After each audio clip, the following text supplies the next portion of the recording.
Hey guys, what's up? It's Charlie here, and today we're going to be looking at 10 strange requirements to work as a flight attendant. Being a flight attendant seems like a great job. You get to travel the world, meet new people, and get paid for it. But there are some secrets flight attendants don't want you to know. And there are some pretty crazy requirements to become one that will shock you. Before we get into it, be sure to subscribe to Little Things for more amazing content daily. And why not also hit the subscribe and bell button for top 10s, and comment done for a shout out at the end of our next video. Coming in at number 10 is swimming. It's a requirement no flight attendant ever hopes to need. Well, unless they're in a hotel with a swimming pool. As scary as it may be, all flight attendants must need to know how to swim. If a plane ever needs to make an emergency landing in a river, lake, or even at sea, flight attendants may need to swim. This is not only to protect the flight attendants, but also so they can protect other passengers. They need to be able to swim and tread water for at least 1 minute with no assistance. The distance can vary depending on the airline. For Ryanair, flight attendants must be able to swim for 20 meters, while EasyJet's requirements are 25 meters. This is scary to think about, but it is a crucial requirement you can't get the job without. Next up is makeup. Ever noticed how flight attendants always seem to look the part? They're greeting hundreds, sometimes thousands of people every day, and as a result of this, many airlines make them look good, sometimes to a fault. In fact, many airlines, such as Virgin, have come under fire for their policy on how their flight attendants look. Flight attendants often have to look well groomed, and their style has to be professional yet attractive. Believe it or not, some male flight attendants actually wear makeup to abide by these guides. They can't be too over the top though, and say any crazy makeup like glitter and colored eyeliner is prohibited.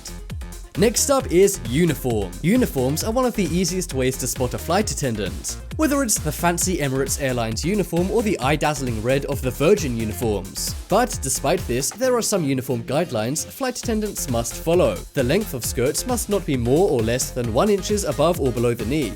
Tying any sweaters or hoodies around your waist is also banned by many airlines. Another surprising banned thing is hooped earrings. You can wear them, but they can't be larger than 1.5 inches thick. And a total of 4 pieces of jewelry can be worn by flight attendants according to many airlines.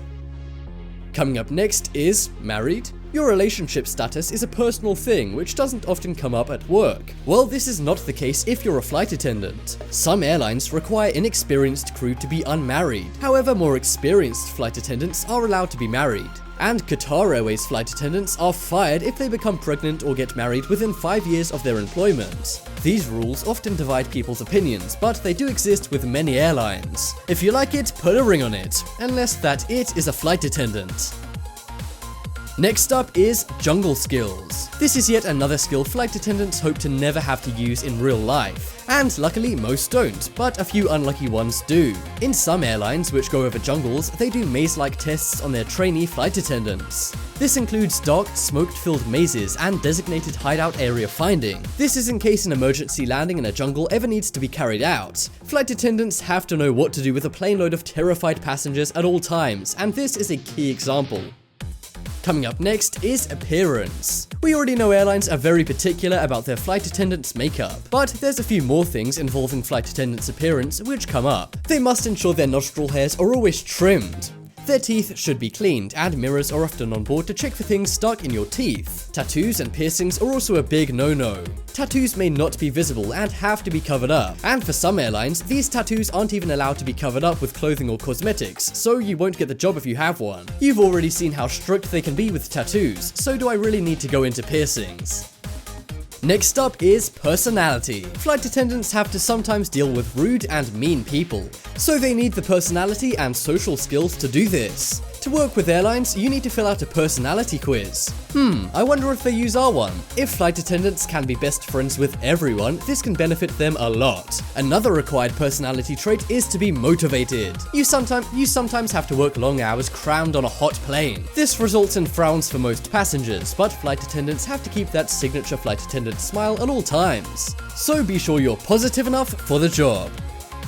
Next up is age. Age can play a big part in job biases. A lot of the time, people get very angry when people with jobs like news anchors or presenters are fired simply due to their age. But another occupation this applies to is flight attendants. Think about it, when's the last time you saw a flight attendant over 40? In the UK, airlines can't set any age restrictions. But in many countries, new flight attendants must be between 18 and 21 years of age. Any older and they may not get the job.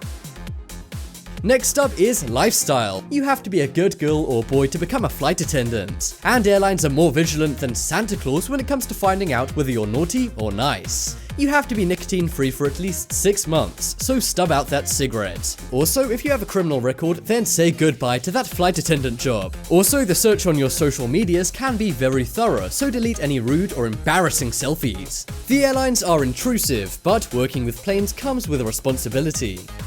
Coming up next is smarts. If you want to be a flight attendant, you must have a high school degree. But there's a lot of competition, so don't assume that's all you need. Around 60% of flight attendants are college graduates too. Not only that, you need to sometimes do more than 2 years of extra training with your airline company. During this time, you do health tests and other things you need to know before going up in the air. Check out the poll in the top right corner and you can vote for the strangest requirement to become a flight attendant. I think it's swimming, because that is scary to think you might need to use it someday. This video shoutout goes to Nerdy Weeaboo. Subscribe and turn on notifications and comment done for a shoutout in the next video. But as always, thanks for watching. Check out some more videos on screen right now. Leave a like if you haven't already and subscribe if you're new.